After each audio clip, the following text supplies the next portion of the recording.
Welcome, everybody, to the Amplify Long-Term Care podcast. This is Frances Nahas, your host. I am thrilled to be here today with our guest, Chad Kodiak. Chad, why don't you tell us a little bit about yourself? Well, Frances, thanks for having me on. I'm excited to be on this podcast with you. I am a pharmacist, graduated from Purdue University, and I am the owner of KODOCARE Pharmacy, or a long-term care pharmacy, specializing in the care of patients with intellectual and developmental disabilities, as well as seniors. My dad started our pharmacy in 1969, so we're coming up on 54. No, we just did. We had our 54th anniversary last month. Yeah. Where are you guys based? We are in Joliet, just outside fantastic. of Chicago. Yeah. So you're a Boilermaker. It's very exciting. Boilermaker. Yes. Both my parents went to grad school there as well. So, yeah. Oh, wow. Yeah. I'm very familiar with, is it like the largest drum in the world? And it is the world's largest drum. Yes, it is. There you go. Perfect.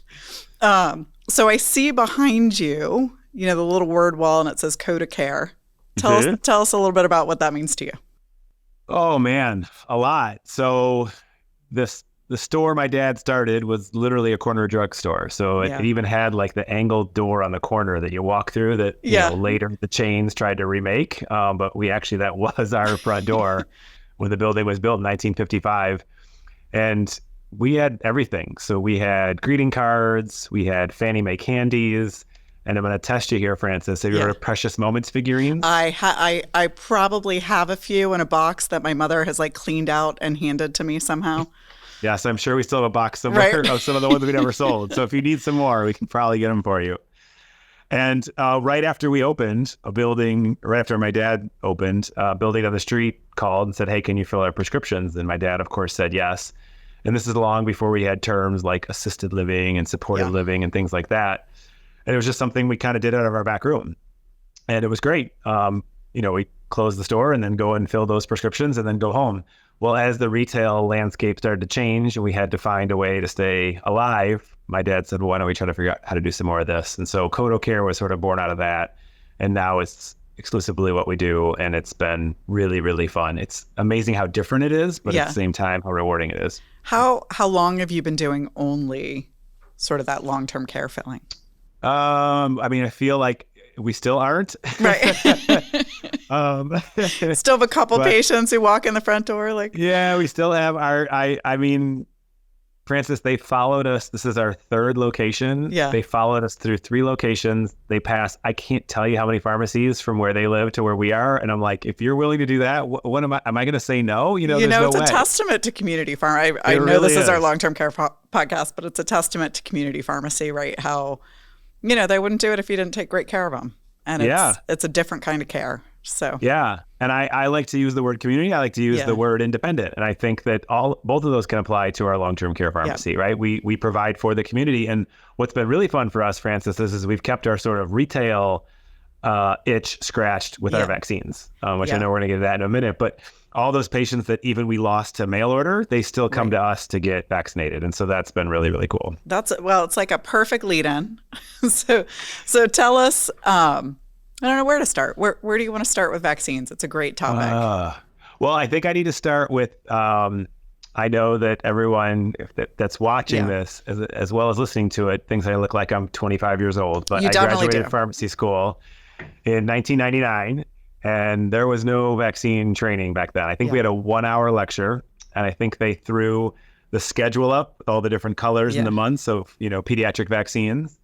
So although shortly after that, they did start, or it did become more popular for pharmacists to become immunization certified. So I did, and put it in the orange, and then put it in my fellow pharmacist's arm and gave a few. And we just found that it was something that went really well for us, something that we were good at. And so pre-pandemic, we were giving flu shots, pneumonia, Tdap. I sort of quickly understood that this was something that we needed to be doing. Yeah. When did the flu shot start? It's a random pop quiz. When did the flu shot start? Like in the history of the world? Yeah. No, part of why I was thinking of this is growing up, I'm going to age myself here as well. It really was mostly the childhood vaccines. You didn't get a lot of them as an adult unless you had some particular, different needs. So you travel to a country where a vaccine was required or something. And I feel like flu shot's probably one of the first ones that really was an adult vaccine that was very frequent. Yeah. So there's sort of two paths that I think got us to this wonderful, and I truly mean this, wonderful opportunity we had when the COVID vaccine came out.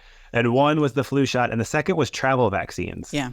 So travel vaccines for adults were a thing. They are a thing. I've had a lot of them. Yeah.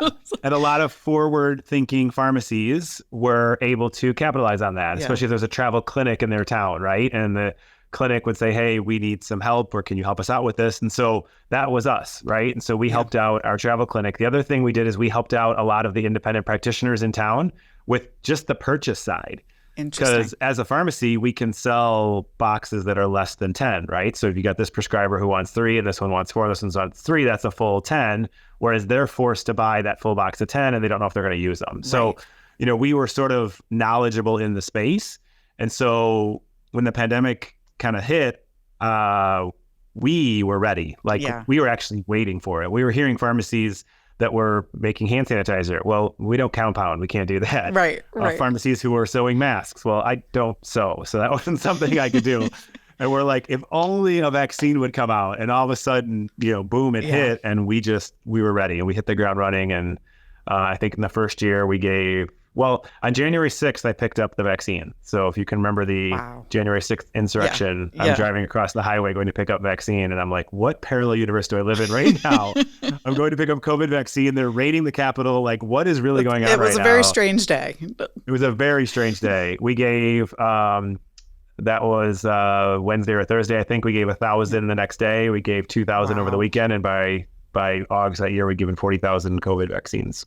So hard to believe there aren't pharmacies doing vaccines today, but say there's a pharmacy that's not doing vaccines today. What advice would you give them? How do you get started? It sounds like we overlapped eras at some point, Frances. Yeah. So I'm going to go with the Nike slogan. Okay. Just do it. Do it. It literally is just do it. So you have to start with the certification. If it's not you, a pharmacist has to be certified to give vaccines, because you can't do anything without that. Once you do that, really, you can kind of start and just stumble into this. There are a lot of good programs out there, and there's a lot of people willing to share their resources, for free or for very, very inexpensive. But I think, for me and a lot of entrepreneurial pharmacists, we don't really want to pay for anything until we've tried it ourselves. Just try it, right? Just, almost every wholesaler has it now. Every distributor has it now. You can even call your fellow pharmacy that's on the other side of town and just get a dose or 2 doses. Because again, pharmacy to pharmacy, we can do that. And so if you say, hey, I just want to vaccinate my family, which is kind of where I started, right? Then get it, give a few shots.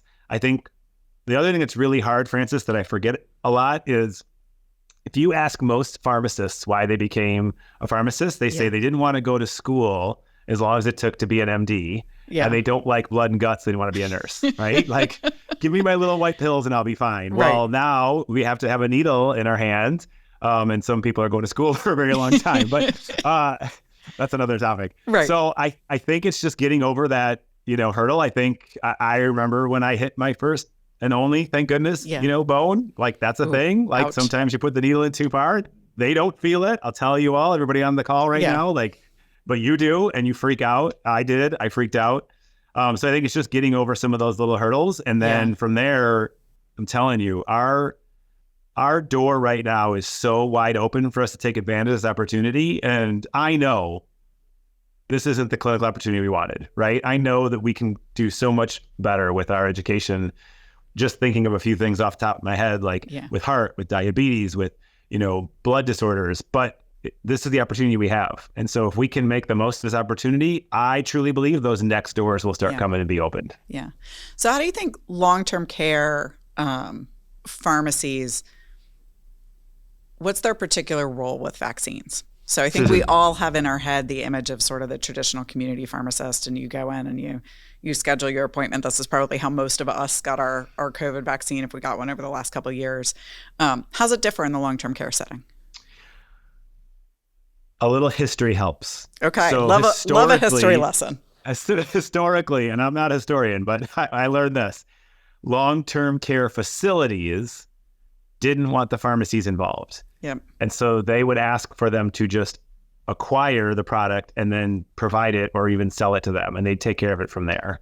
So the long-term care pharmacies actually had a bigger jump to make than the retail pharmacies who maybe were doing a little flu, or maybe we gave a pneumonia shot, or maybe that one time I gave a Tdap, right? Like, at least they had that in their history, whereas long-term care pharmacies were like, what do you mean give? Like, all we've ever done is supply. And so I think the steps and the hurdles that the long-term care pharmacies had to go through were even more. And I also think part of this history lesson is you got to understand the hurt. Right. So I will never forget for as long as I live, the day the President of the United States got on national television and told everybody in America that all the long-term care patients in the country were going to be vaccinated by CVS and Walgreens. Yep. I went home to my wife and I said, we got to find something else to do. And she goes, what are you talking about? I'm like, we're done. Like, everything is over. And she goes, what do you mean? I go, well, if CVS and Walgreens are going to be given the COVID vaccine, I'm pretty sure they're going to say we need to fill your prescriptions as well. Like, so that's it, right? Like, our whole business is gone in one fell swoop. And, luckily it isn't the way that it turned out. However, I think you got to remember, if you're a long-term care pharmacy and you were told like, oh no, you can't do this. Sorry, we don't even trust you to handle this. We're going to give this all to CVS and Walgreens. Like, that's part of the history as well. And we can get over it, right? We have short-term memories, but I think both those facts have to be taken into consideration. Yeah. Yeah. So it is very interesting because obviously that was announced and CVS and Walgreens tried. And I think in most states, right, they did a good job in areas. And I think what became apparent was there were large parts of the population they couldn't reach, right? There's a reason why they don't own all of the pharmacies in the U.S., right? They actually don't even own close to all the pharmacies in the U.S., although most folks who sort of wander down the street in a big city wouldn't believe that. But yeah, so talk about how you overcome those things. And what is it that a non-chain pharmacy can deliver to a facility from a vaccine perspective that the chains might not? Yeah, so a lot. And the first one is easy, and we know this from the decades that we've been doing this, and it's service. We just know how to serve our patients better. We know how to treat them as individuals. We also know how to have a relationship and an ongoing and lasting relationship with these facilities. Because a lot of times that's your customer, right? The patient at the end of the day at a long-term care facility isn't our customer, right? Our customer is the nurse, is the executive director, is the administrator. It's some sort of contact we have at that facility. And we know we can do better with them than the chains, right? We know that, first of all, we're the person they're going to be talking to forever, right? Yeah. We know that our staff is pretty much going to be the same people they're talking to forever, right? And so I think that's the number one selling point. And I know for a fact, Frances, that when I walk through the door, they know that too, right? Hey, what are you doing for vaccines? Oh my gosh, can you help us? Yeah. Like, yeah. So how'd that shift? In the past, it was very much like the nurses gave the vaccine. How did that shift? Okay, so we did our history lesson. Yeah. Now it's time for a vocabulary and definition lesson. Okay. So when we say long-term care, that term has become broad and maybe even a little bastardized. So a true long-term care facility, by definition, is a skilled nursing facility, is a SNF, right? So as a skilled nursing facility, your long-term care facility, their billing and the way that they provide for their patients is very different than somebody who lives in an assisted living facility, supported living program, IDD patient. So those are different. So on the SNF side, part of the way that they bill and get paid includes them giving the vaccine. Right. And so, that happened. The shift happened when we started to make this long-term care definition even broader and say, well, wait, assisted living, that's long-term care. And IDD patients, those are long-term care. And so we started including them. That was great and wonderful. However, they're not billed the same way, right? So they're not A, they're not B. They're mostly Medicare Part D or dual eligible in some cases, and some even have private insurance. Well, that means then the nurse isn't going to get paid for it, so the nurse isn't going to give it. Right. So that's where the kind of change, if you want to call it a change, happened, but it really got into like the zeroing in on the definition of it.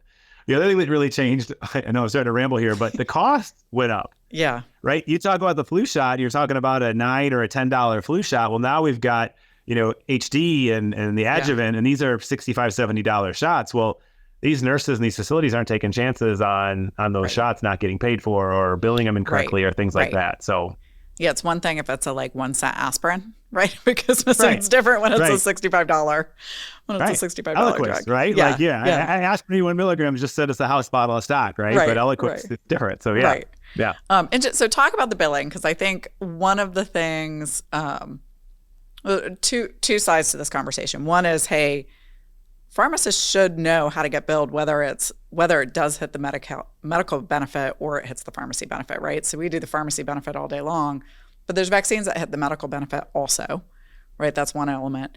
The second is, right, how do you make sure you're getting paid for the service you're providing? So, the big chains, actually, some of the beef and conversation I think you hear a lot now from the pharmacists that work for them is that they're having to do all these vaccines and they're not actually getting paid anymore, right? So they're having to take on a lot more work without actually being, compensated fairly for the work that they're doing nowadays.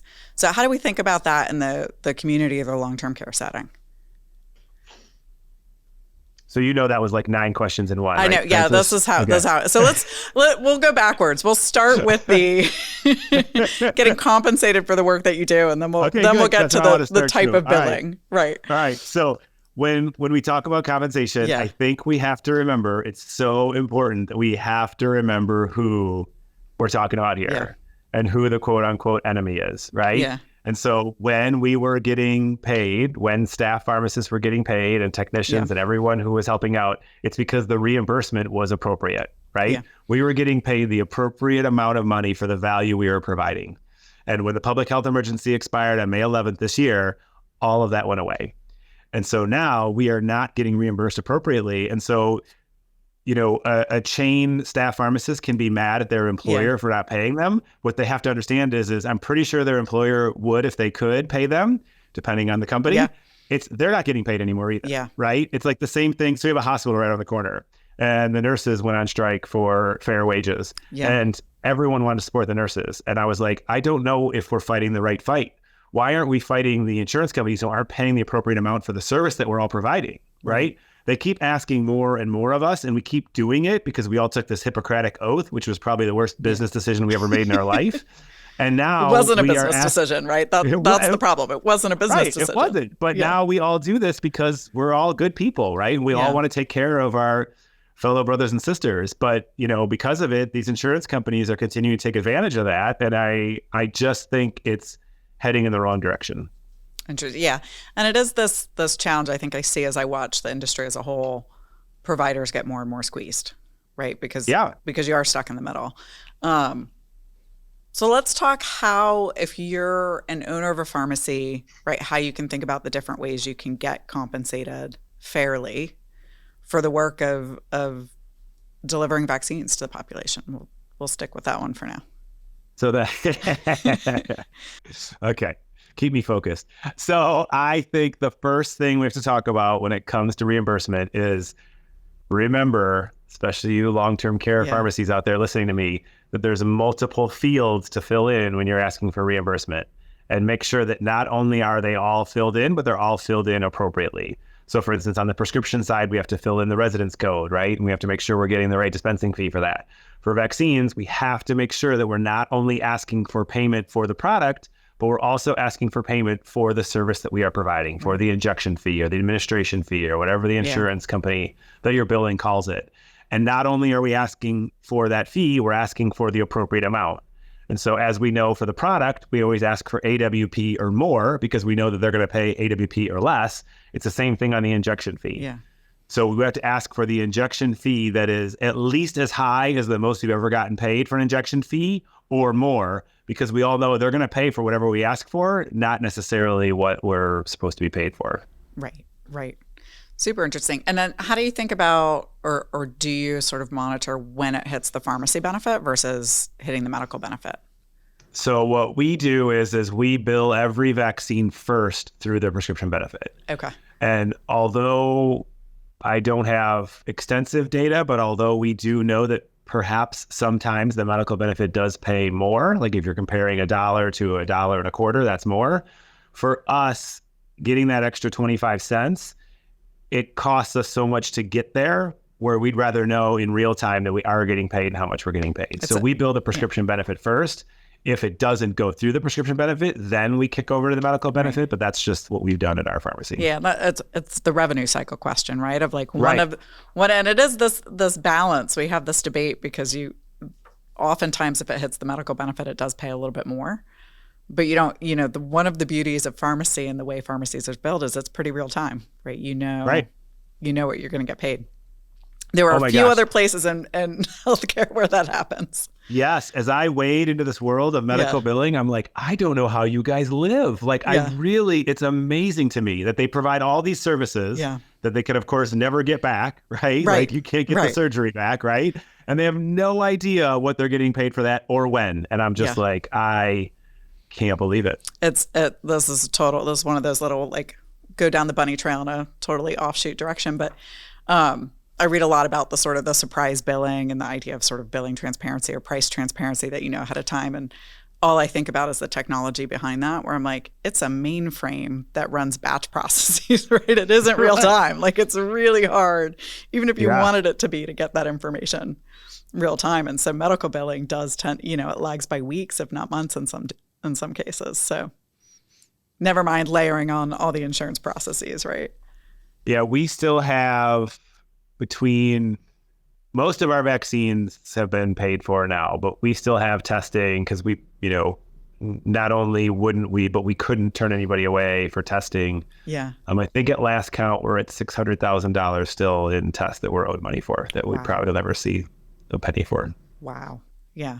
It's crazy. It's crazy, right? Yeah. So let's talk compliance, but we'll go down a different rabbit hole. Talk compliance packaging. So you guys do a KODOCARE. Yes. What's that look like? How'd that come to be? Yeah, so that came to be when the strip packaging sort of moved from the SNFs into the assisted living space.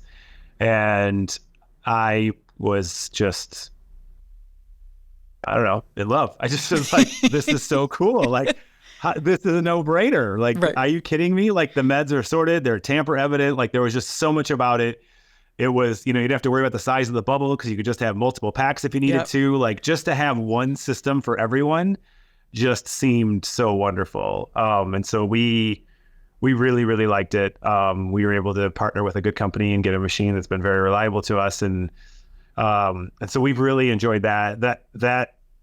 That multi-dose packaging was great, except in the state of Illinois, the auditors for our intellectually and developmentally disabled patients on the SILA and group homes don't like multi-dose packaging. Really? So what do they like? So single-dose cards. Real? Okay. Because they're confident. Get ready for this, Frances. Right. They're confident that all of these direct service providers are picking up every single medication, verifying it with the patient, and then punching it out and giving it every single time they pass meds. They're sure that's what's happening. So the only way to do that appropriately is to make sure every med is packaged in its own package. And we continue to fight them. We continue to scratch our heads, especially as they continue to cut funding for these people that are passing these meds. So you want them to have these 2 and 3 hour med passes, but you're going to cut down how many hours are available and how much you're going to pay them when you can give them a multi-dose package and do it in minutes. Like, it's a head scratcher, but it is what it is. So we also have a piece of machinery that does single dose cards as well. The old school little blister packs. Old school bingo cards. Right. So how do you work with the regulators? How do you kind of work to try to change that? Yeah. So right now we're working through sort of the like the advocacy groups, and then directly through some of our accounts. So some of our accounts are larger accounts here in Illinois, and so they have sort of the ear of the state and the auditors, and we just try to work through them and show them the advantages of switching and the disadvantages of continuing to do things the way they are. I think what's frustrating for me is they were quick to recommend and sort of encourage these facilities to move on to a electronic medical administration record, an EMR, and slow to adopt multi-dose packaging. And I was like, oh, so the thing that costs them money and saves you time, you had no problem recommending, but that's the cynic in me, I guess. Right. So what haven't I asked you that I should? I think we skipped over vaccines a little bit too quickly in an area that I'm really passionate about talking about. And so that has to do with, we sort of talked about flu and we sort of talked about COVID. We didn't talk about the other vaccines that are available on the market today and how really we shouldn't be talking about a vaccine anymore. So for instance, we don't call them flu clinics anymore because a flu clinic implies you're giving a flu shot. We call them vaccine clinics, because we believe that if someone is getting a vaccine, there's definitely at least 1, 2, 3, or maybe even 4 other vaccines they're eligible for at that time. And so I think it's important for us. You kind of asked, like, how do we get started? I'm hoping there's some people on this call that have already started. And so for those that have already started, how do we level up? How do we get to that next point in our profession where we're really rising to the top of our license? It's, we are going in now because we're going to be giving you all of your vaccines. So, hey, I see you signed up. Well, here's what we do. So we do vaccine care plans. So if somebody says, I want to get a flu shot, or I want to set up a clinic for flu, we say, great. We get all the patient information. We run them through our state IIS system, a state registry, and we see what vaccines they're eligible for. And then we go back to them and say, okay, so we got your clinic coming up. All these patients are going to get their flu shot. All these patients are going to get their pneumonia shot. All these patients are going to get their RSV. And, you know, can you just please make sure that we have enough time and space to do all of that? And they're like, oh, okay. And I picked that up, Frances, from a pediatrician who said to me, I don't ask my patients what vaccines they want. I tell them what vaccines they're going to get. So it's the difference between like an opt-in and an opt-out program, right? An opt-in program is, Frances, do you want dessert? Almost always. Okay. Do you want an opt-out program is, do you want chocolate cake or do you want cheesecake, right? So you have to say, no, I don't want dessert, right? So an opt-out program, I assume you're going to have dessert, right? I assume you're going to get the vaccines that I recommend because I'm a pharmacist and because I've done my job, right? I'm not going to recommend something that's not appropriate for you. I'm not going to give you something you've already gotten, right? I'm going to use decades of experience and history we have in our profession to say, these are the vaccines you're eligible for and that are recommended for you, and these are the ones that we're going to give. Super interesting. Yeah. So that is absolutely a way of, hey, if you've started, how do you expand what you're doing? How do you kind of level up the amount of service that you're providing? And for anybody that's nodding right now at that idea, it's the easiest year it'll ever be. Because for everybody 60 and over, we can give them 3 shots without even looking at anything. Because there's no way they got the COVID vaccine yet. There's no way they got RSV, and it's this year's flu shot. So you don't even have to do all the work that I just did. You can just start with those 3 and say, hey, we're coming out for your COVID clinic. We're bringing flu and RSV with us as well. And everyone's going to get all 3, right? You don't even have to worry about it. And you might get 1 or 2 people that are like, oh, so-and-so got picked up by her daughter and they got their COVID vaccine yesterday. Okay, great. Well, then they won't get that one. But those 3 we can give to everybody starting right now. Right. That's great. Are there other ones? So do you do your clinics specifically for the population of patients that you serve on a regular long-term care basis? We do. Do you do any others in the community? Anybody who asks. Anybody. So we've done schools, we've done businesses. We have a really cool partnership right now. So ASCP, the American Society of Consultant Pharmacists, you might know Chad Wars, just partnered with USA Boxing. And so we are going to boxing events and we are vaccinating at boxing events. Right. I mean, it's just wonderful. And that's the other thing that's fun. Like, if you're wondering, like, you asked, how do we start? If you're wondering what the other side looks like, the other side looks like everything that comes our way, we can pretty much say yes to. Especially in Illinois, we're fortunate that techs can give vaccines. So as long as I have a pharmacist available to go, our techs can do the registration, they can give the vaccines, they can do the setup, the cleanup, pharmacists there to answer questions or vaccinate as well if they want to. But we have got a program now that you just tell me when, where, and how many, and we can kind of handle it from there. That's fantastic. Fabulous. So I see you've got a couple pictures in the background. Are they someday going to be Generation 3 running this pharmacy? I don't know. So my dad never put any pressure on me. And he said, you can be whatever you want to be when you grow up and, go and have fun. And I love that. I love that I had that opening. I love that I also had the chance to work in the pharmacy. They're young. Their oldest is a freshman in high school and then a 6th grader and a 4th grader. So, they're all still professional athletes at this point. They grow up, right? So, which none of them will be. But I think that my wife and I want to take that same approach. The other thing that's really, tricky and a little bit sad, Frances, is as much fun as I'm having and as much fun as we're able to keep surviving, like I don't know what 10 and 20 years look like. Like I don't know what this profession looks like, especially as a business owner. Yeah. It's a bummer, right? Especially to think like a potential third generation. But, if these insurance companies continue to go in the direction they're going, they continue to devalue our worth. I don't know, what there would be for them. Yeah. It's an interesting thing. When I joined healthcare, well over a decade ago now, right? The conversation was independent pharmacies are dying, small independent pharmacies are dying. And so I'm a data nerd. So I followed the data. And shockingly, the number hasn't changed in that time. It hasn't changed. It's been really relatively consistent. You start to look at, or at least I start to think about the why. And I'll go back to, the discussion we kind of started on with the big chains is they have a model, and it's very standardized, and it's standardized because that's what works, right? That's the way they're able to scale it. But it also means there's whole groups out there and niches of markets that their model doesn't serve well.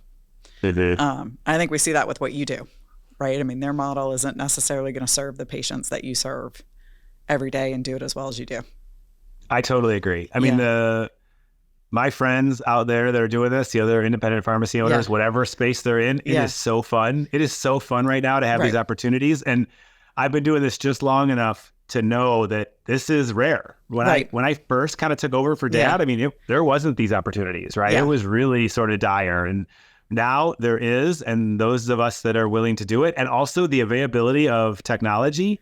I mean, and the fact that we can usually move faster than the bigger chains anyway is pretty exciting. There's something to be said for being nimble. And maybe that's sort of a good message to land on, right? There's something to be said for being nimble. Be nimble and take care of your patients. Well, fabulous. This has been a really, really fun conversation. I've enjoyed having you here. Any last thoughts for our listeners? No, thanks for doing this. Thanks for this forum. I enjoyed it as well. It was great talking to you. Fantastic. Well, thanks, everybody. This has been the Amplify Long-Term Care podcast, and we'll leave you there. Thanks for being with us today, everybody. This is our pharmacy podcast for long-term care. You can find us on YouTube, Spotify, or Apple Podcasts. Please subscribe and continue to listen for great conversations around long-term care and how to elevate your pharmacy.